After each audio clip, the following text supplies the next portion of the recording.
છોટાઉદેપુર જિલ્લા એલસીબીએ બોડેલી તાલુકાના મુઠઈ વસાહત પાસેથી ₹3,19,386ની કિંમતનું વિદેશી દારૂ ઝડપી પાડ્યો છે। આ કેસમાં એક વ્યક્તિની ધરપકડ કરવામાં આવી છે। છોટાઉદેપુર એક સરહદી જિલ્લો હોવાથી પરપ્રાંતમાંથી વિદેશી દારૂની હેરાફેરી અવારનવાર થતી રહી છે। જિલ્લા પોલીસ આવી પ્રવૃત્તિઓને રોકવા સતત પ્રયાસ કરી રહી છે।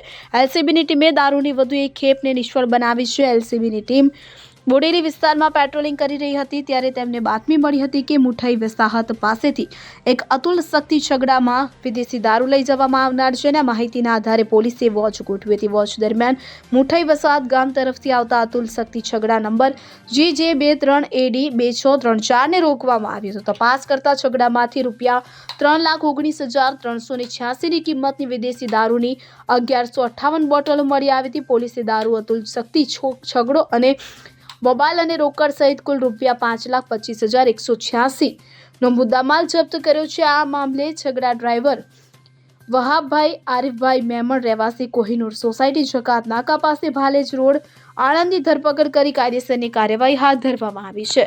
Bureau report CN24 news. હવે જુઓ દેશ દુનિયાની તમામ ખબરો તમારી આંગળીના ટેરવે। ઉઠાવો મોબાઈલ અને ગૂગલ પ્લે સ્ટોર પરથી ડાઉનલોડ કરો અમારી CN24 ન્યૂઝ મોબાઈલ એપ।